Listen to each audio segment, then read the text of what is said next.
So the question, just let me tell you that some of the images, they have copyright. That's in Spanish, but it's the same thing. So the question is, it's quite bold to go against a chapter in green. This is the last edition. He has been through all editions, and particularly if you go to PubMed and you just click there for reflex sympathetic dystrophy and treatment, only treatment, there are 2,300 papers. So seems to be quite bold, particularly a person from a country where we are full of, we have more famous to be involved in fiesta and things like that, to challenge this, but don't underestimate anyone. I have a fantastic training. I was privileged to be with this gentleman who is Ian Taylor. I spent with him 1 year after my training in Madrid. And then I also, and he's him, just before the pandemic, I went to see him in Melbourne. And also I trained in this place, which at that time, it was a fantastic place where dear Dr. Kleiner, and he was very active at that time. And yeah, I'm there, And also I've been able to have lots of friends through the world who had been sharing with me ideas, arthroscopy, trauma, and also pain. And talking about pain, I want to bring into your attention this gentleman that you all know, Mr. Elliot, that's in London. That's and Thomas Giesen sent me this picture, and he sent me the picture of we both together. And after a while, he sent me another one, just highlighting the panel there who said understanding the upper extremity, which is what my main goal is at this moment. I'm not so interested in microsurgery or just to try to understand pain. And I think David Elliott is the best. I'm trying to pick his brains, which are, he is a fantastic guy. Anyway, okay, don't also be ashamed because of the literature. The literature, they are full of Ian Jackson, who also was my mentor, who is from Scotland, although I met him when he was in the Mayo Clinic. He was a plastic surgeon. He told me that the literature is full of rubbish. At that time, I was a third-year resident when I went to visit him. And so reflex sympathetic dystrophy, as I said, to 2,300 papers. But just when I was a resident, vagotomy and peptic ulcer were just joined. You have to do, if you have a peptic ulcer bleeding, you then go to surgery and remove part of the stomach and also vagotomy. Only 7,315 papers. Imagine the amount of literature on the topic, in all kind of journals, New England Journal, all journals. Okay, I choose 1987 because in that year there were 184 papers relating vagotomy and peptic ulcer, and only one relating Helicobacter pylori and peptic ulcer. Yet today, today there are 9,383 papers. Well, actually not today, 2015. In 2015, which is when I picked those, make these slides. And only in 2015, there were 131 papers, just that year. Well, no paper on vagotomy and peptic ulcer. Okay, so literature is important, but I think that is much more important observation. I think that now we are so I don't know the exact word in English, but so stupid that we believe that we know everything.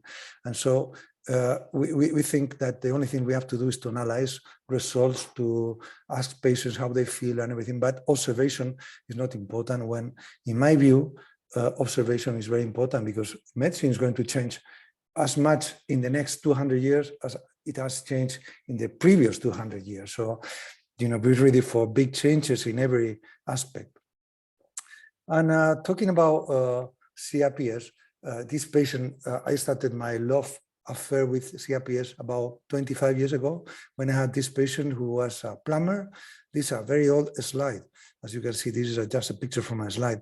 And he had an MRI, and nobody find anything. Actually, he was diagnosed with CRPS because he had a trauma on his thumb, and he has been admitted several times. He has been several stellate ganglion blocks, and he came by hazard to my office, and there was nothing wrong in his thumb, but you see, in this view, there is something here. So I operate on the guy, and I said, look, you may have a glomus tumor, and I healed the patient, who has been admitted for several years in the pain clinic. And when I met, because I used to live in Santander at that time, which is a small town in the north of Spain, so I met the pain doctor. I told him, I saw this patient in the office, and that you have been treated, and I cured him. And so he was very upset, a bit upset because I felt very aggrieved when my intention was not to be bad to him, but just to share ideas. And he said, my work is not to know what the patient has, is to treat and diminish the pain. So when you send a patient to the pain clinic, he's done, or she is done, because nobody is going to salvage from there, okay?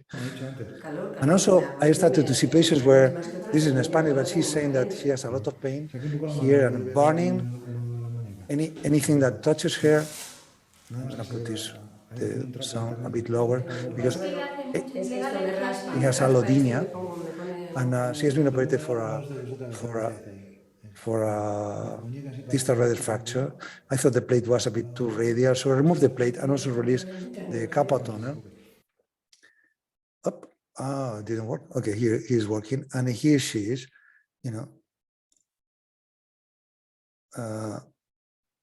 6 months later. There's no swelling, no redness, no anything, full supination that she couldn't make it, full fist. Okay.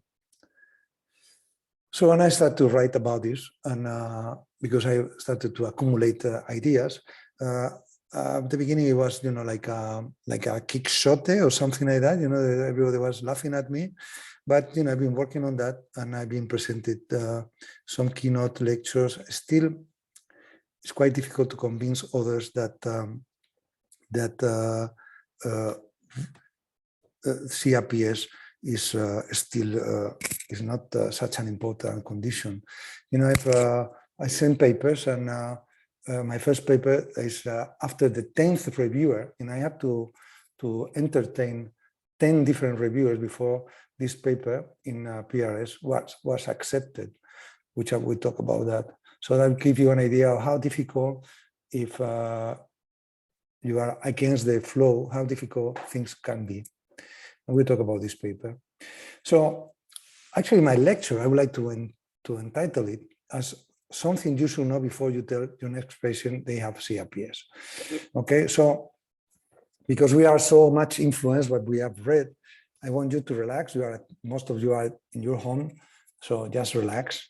Just take it easy. I want to hypnotize you. You just relax and try to have your mind totally blank for a while, okay? Because I'm gonna take you for a ride, to a different ride. So I started to think that CRPS was non-existent when I realized that, as the case I showed you before of a glomus tumor, being an endpoint diagnosis, I was seeing patients who had treatable conditions. And in my town, I realized, because we are not so many, and I realized, so the numbers were just growing, but I realized that the only relationship I could establish was between the less you know, the more you resort to this diagnosis, okay? So people didn't like it, but that was the way it was. Also, I realized that there were true and fake conditions with similar signs and symptoms as CRPS. And in this sense, I have to bring into your attention these 3 gentlemen, particularly Morton Kasdan work in psychogenic hand. And, we don't realize so much about psychogenic hand or malingering, but, there are the hand is an important part of our body, and we can use that to our frustrations or a somatization of our difficulties. We understand very well about anorexia because it's quite well known, but not so much about the possibility of using the hand as a tool for conveying there our mood problem. This patient is in a journal, published in a journal, and the title says neurogenic edema for complex regional pain syndrome resulting in fulminant infection that require below the elbow amputation. I'm sure that at this stage, you need an amputation because the hand is pretty ugly, and so they did. But the thing is, if this was a CRPS, okay? So we were fortunate to have in this paper the MRI, where the patients, the author said, demonstrating massive soft tissue swelling and edema. Okay, so I'm gonna do one thing for you. I'm pretty good in Adobe Photoshop. I don't know if you know this program, but so I'm gonna erase of this slide, of this MRI, I'm gonna erase what is black, pure black, okay, which is air in the MRI. Okay, so I'm gonna just erase the black, just pure black. Okay, so you see there is a constriction there because this patient that's a ligature. She was wearing a ligature during the night probably, and if you don't believe me, here's the neuroma of the median nerve. So we have been very lucky with this MRI. So this patient did not have a CRPS. She had a form of body integrity and identity disorder, which is part of fixed dystonia. We'll talk about that later. And this is called apotemnophilia. And actually, people is very crazy about this because there are some people who like people who have been amputated, and they are called acrotomophilics. So this is unbelievable, but for us, but they are there. This other gentleman, particularly Dillon, has been working incredibly hard in the nerve problem related to CRPS, working in neuromas and how to tackle that. And this is the high-risk girl I've ever seen. Look at the hair. She can comb her hair if you want of her forearms, and she has a partial amputation. This was fixed somewhere else, and she's now on fentanyl because you cannot get close to her at all. She's only 8 years old. Imagine a drug addict already with 8 years old. And when I operate on her, because I would like to treat the first wave contracture, I told the parents, she needs to do something. We need to do something here. I found that she had a nerve that was stuck to the bone. So we use a vascularized neurocutaneous flap to restore the blood supply and also the nerve to that thumb. And here she is, no more hair, and good range of motion just a few months after the surgery. And another important thing I work on was about what I call irritative carpal tunnel syndrome. And what is that? Well, I noticed that some patients had diffuse pain, diffuse tingling, hand swelling, worsening at night, and lack of full finger flexion. And these patients could belong to two different groups, what I call type 1, which I sent it to Journal of Hand Surgery some time ago. It was rejected, the paper, so I will send it. I will try again with more cases now.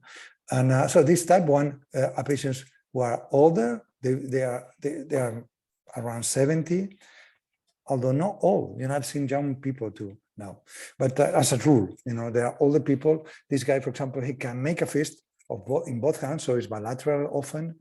And when you do the carpal tunnel release on the local, they can start to a full fist. Okay, so, and here's the patient 1 year after.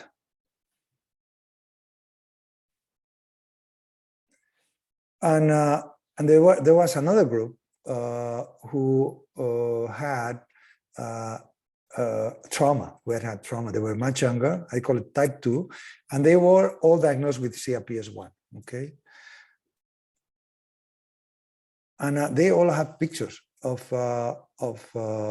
they could show you pictures where they have hand swelling. Sometimes this swelling is gone or the hair is gone, but they have the pictures. They have the full blow clinical picture of CRPS. And then I start to see patients where this patient was diagnosed as a malinger. She was labeled as a malinger because she had a work-related injury. You see her hand is more swollen than the other one, and she can make a fist, as the ones I showed you before. And the electrodiagnostic studies were negative for CTS, so for carpal tunnel syndrome. Okay, look at here, normal. Despite that, I released the carpal tunnel, and here's the patient still with crust, with having a full range of motion and returning to work. So I decided that there were good ideas, which is one of the problems with CRPS. There have been several papers actually, saying that CRPS could be a wrong diagnosis of some cases. But so I decided to do a prospective study where all patients who came to the office come for a second opinion, they were included. And the first goal was to classify them, and the second goal was to operate on them. And initially I thought of having 100 patients, but I appeared in TV, in the news, in the national news here, saying that SUDEC was, SUDEC, which is the way they call it here, it was it was treatable, and I had a bunch of patients coming to my office. And let me show you how, how the way I handle these patients. Okay, so if they have a wrong diagnosis, that's very easy because you can pick them up with the X-rays or tests or whatever. Some patients, they have inexplicable hand postures, and they were labeled as dystonic psychogenic hands. Some, they have nerve injury, so they were labeled as causalgia, which is what Mitchell, the original descriptor of CRPS, talk about. If there was no cause, then I asked the patient, did the pain interfere with your sleep? If they say no, I classify this as a flare reaction. If they say yes, I classify that as irritative carpal tunnel syndrome, and I operate on them. As a first spin-off, because there are so many patients, and I thought that was so important, I just studied this group of patients that who accepted to be operated, who could not make a full fist, and who had a follow-up longer than 6 months. And I sent it to PRS. Actually, I sent it to more papers, to more, and to another journal. They call me liar, which is something very nice to be called. But here are the patients, 53 consecutive patients. Here are the ages, all were unilateral, 16 months of average diagnosed with CRPS with different drugs, opioids, anticonvulsants, stellate ganglions and axillary blocks, a spinal cord stimulator, even for some of them. And they're the triggering event.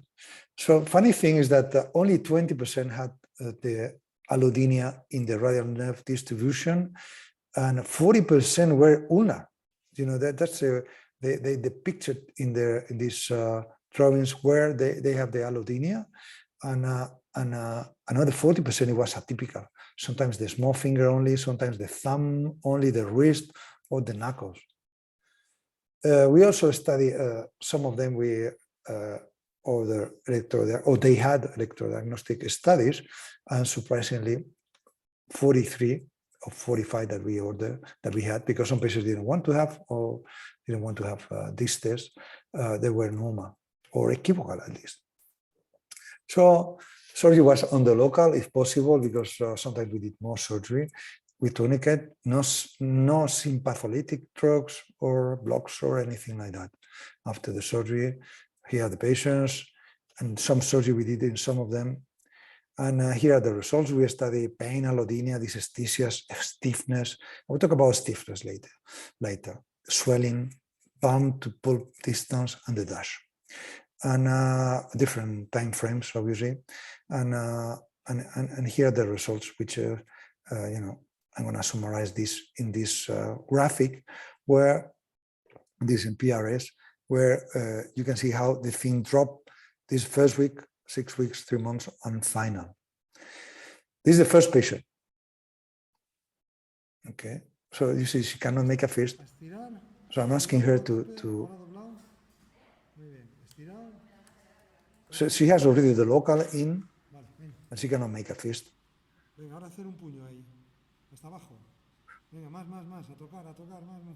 I say that because some people ask me, why don't you inject them pre-op? I say, because it doesn't work. You know, there must be some mechanical or something. I have no idea. But it's going on. That's 10 weeks. That's 6 months. Okay. So this was published, as I say, without a lot of sufferance, without a lot of answering questions. 10 reviewers. You know, I've had many papers. Sometimes in some controversial papers. Funny thing was the intramedullary nail screws that you talk about, Alex. They also had got 5 reviewers, but this one got the maximum. 10 reviewers, 10 different people asking me questions. You know, this is you can imagine the time it takes you to answer all this. But finally, the paper is there. Now everything is was fantastic. You know, there is no rainbow and unicorns everywhere, but there were some patients who didn't go well. I will go to some of those later. And one thing I want to stress is about unyielding joints, okay? Because 14 patients, they were not supple at all. They were pretty rigid, 14, okay? And the satisfaction was a bit different. The pain was similar, but the satisfaction was very similar. So you have to stress patients who are very stiff prior to the surgery that maybe the stiffness won't work, won't disappear. Only 5 achieved full range of motion. I'm going to show you the worst case and what she says. So she's before the surgery. So this is stiff as a rock.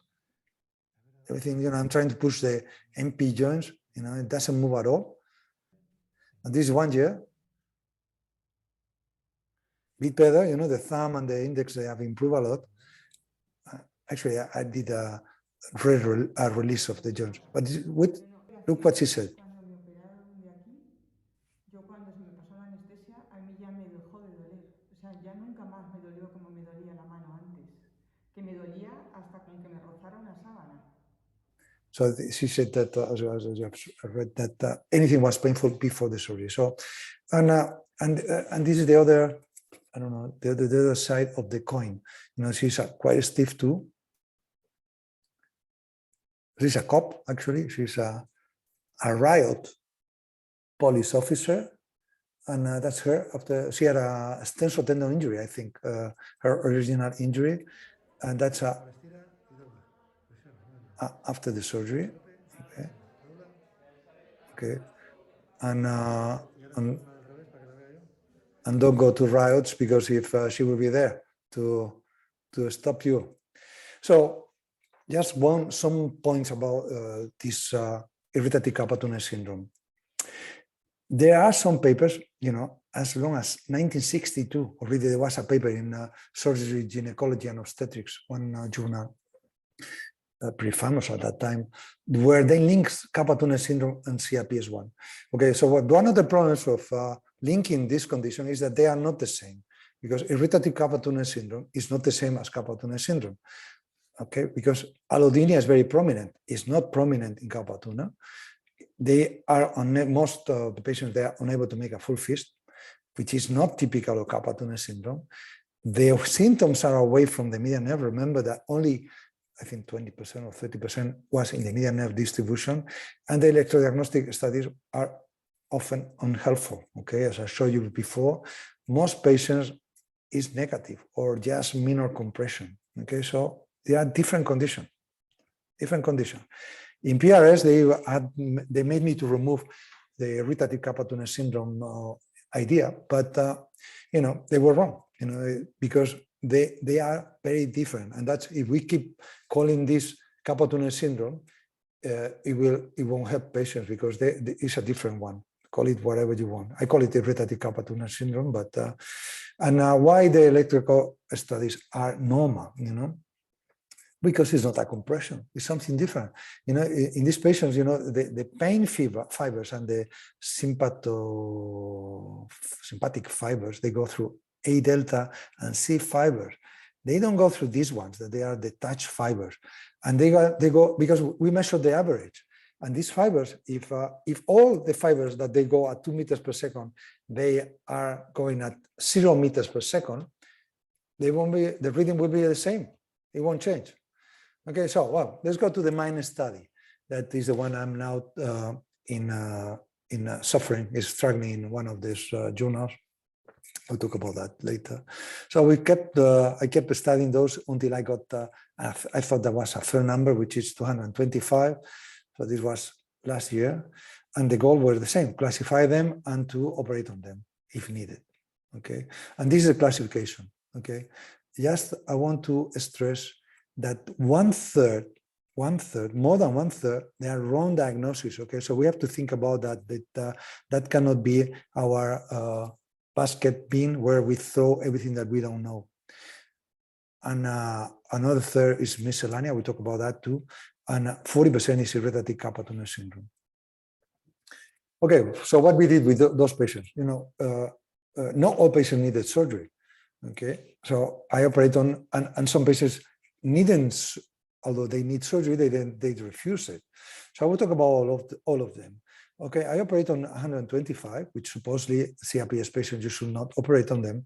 And this is the values of the paper is now in PRS. I think that is going to be accepted because now it's last, you know, has been through several revisions already. And we not only did, particularly in patients who had been operated, we also did, you know, more surgery, you know, or relation. This is relation with endoscopy, which I think I recommend you to doing. In cases where I've been operated before for carpal tunnel, we also released the pronator just to make sure there was no other compression spot. And this in general, the whole operated patients, the pain went from 8.5 to 1. Remember that these patients, they have been struggling with this condition for, you know, nearly 2 years, some of them many, many years. This is the dash, and this is the satisfaction. Okay. If I take the chronic group, you know, only chronic patients who have been operated, you know, remember that if you go to the books, I've read nearly everything about CRPS.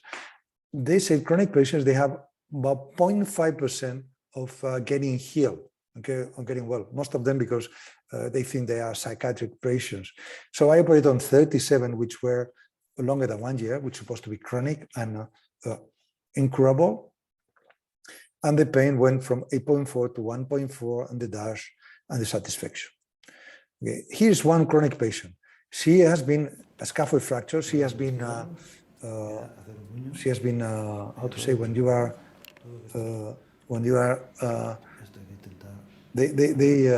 she has a process and she lost the process. And so she was dismissed from her job. You know, she was sent to the dole. And, you know, imagine, you know, to have something and to be labeled as a malingerer, which is what she was labeled as. Because I said she went to court and she lost it, the process.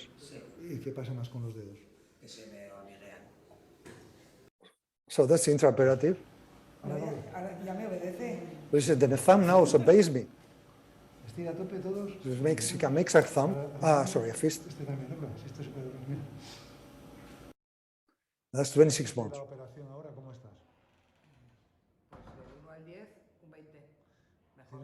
¿Duermes bien por la noche? Sí.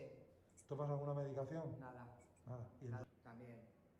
She has full range of motion, which is something that we should think about also when we put a patient the label of malingerer, which is very, very, very ugly. You know, there are some malingerers, a bit like Carlos said the other day. There are malingerers, but we have to be careful with if it's not your fault that you are an ignorant, or we are ignorant because we don't understand everything. So what about the ones that they not need surgery? Okay, what, you know, all CRPS cases need surgery? Well, no, some of patients, you know, here are some psychogenic or malingers, true malingers. This patient was using the ligature to make her hand swollen, and she was labeled as CRPS. I will talk about these patients later too, because I'm also working on them. And he's a flare reaction patient. Flare reaction is something I've heard since I was a resident, but I didn't know what it was. So I went to the source, and this paper of 1987 talk about CRPS in Dupuytren. And she said they said that flare reaction is a major complication since it usually portends some degree of finger stiffness, and this was described by Howard. So I went to the source, and this is a paper of Howard, and actually that he doesn't say much. They say that it's a flare reaction. I also, in Green, in the first edition of Green, Lynn Langford, who has been written a lot about reflex hepatitis dystrophy. Actually, he was one of the guys who coined this term. He also talked about flare reaction, but look what he says. Flare reaction is occasionally seen after Dupuytren or even carpal tunnel syndrome. Should not be confused with reflex hepatic dystrophy, although they don't say how to differentiate. There's no way to know how to differentiate the condition because nobody says that. So through analyzing papers and so on, basically the boundaries within classic CRPS and flare reaction are elusive because it's a bit more of pain, a bit more of swelling. Who says more is more or more is less? So actually to me it's the same thing. So if true CRPS is the same as flare reaction, then CRPS is the same. And true CRPS, that I know that's a fact. CRPS is the same as irritative carpal tunnel syndrome, then flare reaction will behave as an irritative carpal tunnel syndrome. Okay, so what I did was to set disturbance in sleeping as the threshold to change my policy. If the patient could sleep well, then I allow them to go to physical therapy and just wait. If with physical therapy, sometimes you give them some gabapentinoid like pregabalin or another one, and they improve. Okay, like this patient, look at the hand, it's red. She had a humeral fracture. And she had a lot of pain, but she can't sleep well. She made this fist. And so I just wait. I sent her to physical therapy, and this 10 weeks later, so 3 months, no surgery, no anything, no drugs, zero pain. Some patients, they don't go this way. They actually worsen. So for those cases, then I do a carpal tunnel release. So in the series of 225 cases, there were 20 flare reactions, and 3 of them went bad enough to need a carpal tunnel release. So this is one of the patients also with a humeral fracture, 2.5 months, the same thing. So pain was 7 at the first time I saw her. I recommend her to go to physical therapy, and she returned 9 months, 1 month later with pain 9, now with the disturbance of her sleep. So I operate on her. That's 1 week, pain was 5, 1 month, pain was 2, and here she is, 1 year. So some patients, they need surgery, but few of them. And what about, we also studied those patients, and of those patients, pain was obviously less than the real CRPS group, 4.6. The DASH also improved, satisfaction was high. And finally, those who refuse surgery. I mean, some people refuse surgery because of the money. I work in private practice. Some people don't believe, they go back to their original doctor saying, no way, which is, understandable. But so I don't exactly know what happened with those 50, but I know what had 20 of them, because 20 of them had this injury, this type of X-rays, and this radiocarpal dislocation, neuromas, screws inside the joint, palmocutaneous branch of the nerve cut. This joint, which is unbelievable. This patient, who is a doctor, by the way, she has had three-phase bone scan and they were all positive, but they were all positive because she had something. So 20 of those, they had a real thing, okay? At this moment, I would say about the three-phase bone scan. In this study, we had 65 patients who had a three-phase bone scan. I don't know if you call it that like that in the UK, but I mean in the UK, yeah, I don't know, gammography, maybe scintigraphy, and 62 were positive, and most of them were operated, and they have good result. So although I'm quite famous in my field of microsurgery and arthroscopy, we call all type of things with with my work on CRPS. I thought that the paper was very important because it helped a lot of patients. So I sent it to the Lancet and it was rejected. I asked the reason. I said, no reason, just because.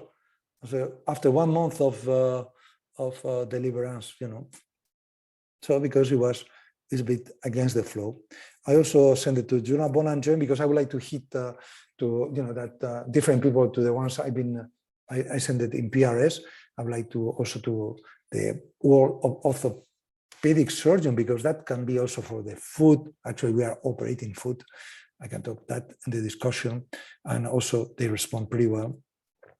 And it was rejected, and now it's in PRS, and I hope that the paper is going to be accepted because now it's in its last bits. Still is not accepted, by the way. So I'm a bit like Schopenhauer, which is much smarter than I am. He summarized this, that all big things go through 3 stages. I'm now in this where it is violently opposed at this moment, and it will be soon. Everybody will do it, and it will be self-evident, which is okay, because the thing is to help patients. My fame is different, So they think I'm totally crazy, which I think that is quite is a bit of disrespect to a person who has worked quite a lot in medicine and as police, but it's part of the game to be crazy, which in a certain way I feel myself that I'm a bit crazy. This is a picture that one of my sons, I have a bunch of sons, but this is one of the younger group.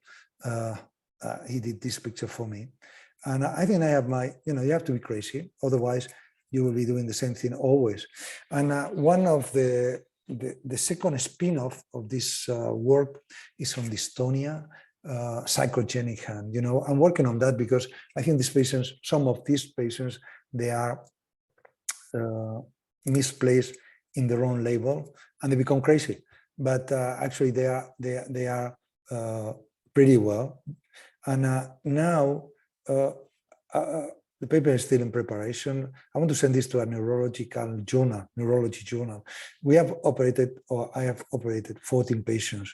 And I was very happy until a couple of weeks ago that I operated one. So I have added, which did not respond yet. I don't know if in few weeks she will respond, but so far I've counted her as a bad result. Okay.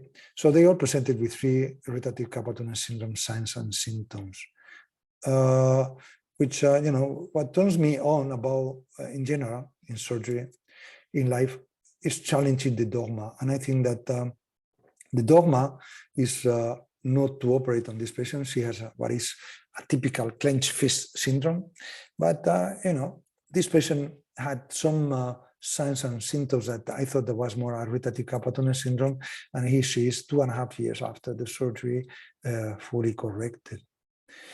And here the data, still, as I said, I'm bringing data, and I still haven't finished. I want to have more patients. But if I take these 14 patients with dystonia for more than 1 year, I selected patients which theoretically they are incurable. And at a mean follow-up of 20 months after the surgery, the pain went from 9.4 to 1.4, the dash and the satisfaction. So if I check, now if I remove the two patients. One is 2 weeks ago, so still I don't know all the data, but I prefer to count it as a bad result. If I remove those 2 patients, there were 12 patients, 12 patients who can be you, can be me, who have suffering, and with a simple operation, sometimes they also have pronator release, they went their pain from 9.3 to 0.1. So, this patient was accused of being a malingerer. She had already had carpal tunnel release and trigger finger of the middle finger, and she's doing this funny posture, which, to keep the finger, which, in theory, this actually classical of psychogenic hand. That's in a paper of Dobbins, they said that. ¿Qué te habían llamado? ¿De todo? De todo, sí. No ha confiado nadie en mí. So she says that. Pero ni mi marido, She says that nobody has trusted in her, because even her husband, because when you go to the doctor and they say that you have nothing, and you end up being crazy. And here she is, some months after. She's laughing, which is she's laughing, and she's making a fist. Okay, so we need to rethink a lot of what we do if we want to, we want to progress. So there are lots of sure young people who are listening to this lecture, and I think they need to change. We need to change. We need to, anything that doesn't work, we need to think in a different way. This patient also was accused as a malingerer, and I'm not surprised. She's a 22-year-old waitress. She's an occasional work, and she had a minor trauma, and she has this posture after that minor trauma. She has a DAS of 98, and the EMG is negative. She has had a psychiatric consultation. She's full of drugs, and she sent me these pictures that, you could think that she has been wearing something here in order for the hand to, like a ligature, in order for the hand to swallow. But the history was a bit, let me show you, because these are the signs of irritative carpal tunnel syndrome, and fit everything. She fit everything. Y ahora haz un puño, flexiónalos, todo lo que puedas. Venga, estira más. Vale. Ahora, lleva el brazo hacia arriba, a ver todo lo que puedas. So she's having a lot of pain, she cannot lift her arm. ¿Te duele mucho? Sí. ¿Y el hombro? También. A ver, vuelve a probar otra vez, así, venga. Ahora, y estira el codo, así, ¿qué tal? Es que no puedo estirarlo. ¿Te duele? Sí. Vale. So she's, escúchame una cosa, verás. so she has trigger points. Si vengo aquí y te hago así, ¿qué pasa? Que me duele. ¿Te duele? ¿Donde te toque? Sí. Aquí, también, si te toca aquí, mira. Aquí, Sí. ahí, y aquí, ¿qué tal? También. Y si te hago así, mira. Igual. Y si te estiro estos dedos. So I'm trying to. So she has everything of irritative carpal tunnel syndrome. So it's 24 hours after the surgery. ¿Cuánto te duele? Si tengo que compararlo con antes, nada. Hombre, claro.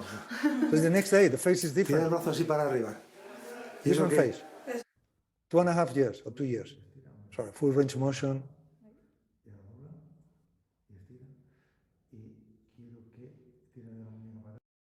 Okay, so in conclusion, because I thought my time is over, just to speak and speak. So in conclusion, just keep this scheme in your mind. And remember, I want to stress this, the 1/3, 1/3 can be wrong. You have to assess this by, not only by you, but by your colleagues, a proper study, and just think of that you may be wrong. And just a conclusion I've reached through my life is that, authorities try to put us laws, they are full of regulation, full of laws, which end up being, I wouldn't say bullshit because they are not bullshit, but, don't try to don't try to drown the creativity of the young people, don't, you have to be thinking in a different way in order to try to improve. I think there are two important things of my when I approach that I want to share. One thing is this thing, this Socrates. I only know that I know nothing. If you believe everything or you are evidence-based, you are not going to change much the world. Okay, and another one that maybe for the young people, they don't know who he is, but he was a super rich when I was a kid on ASIS. He was a womanizer, so I won't advise you that. But he said that the only rule is that there are no rules. So if you keep that way, you will be able to change everything.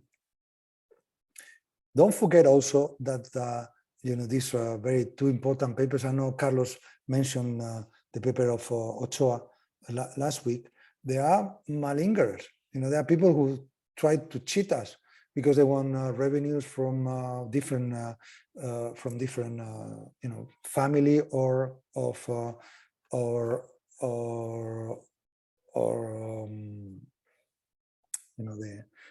the system. They just want to get paid by the system. Okay, and so they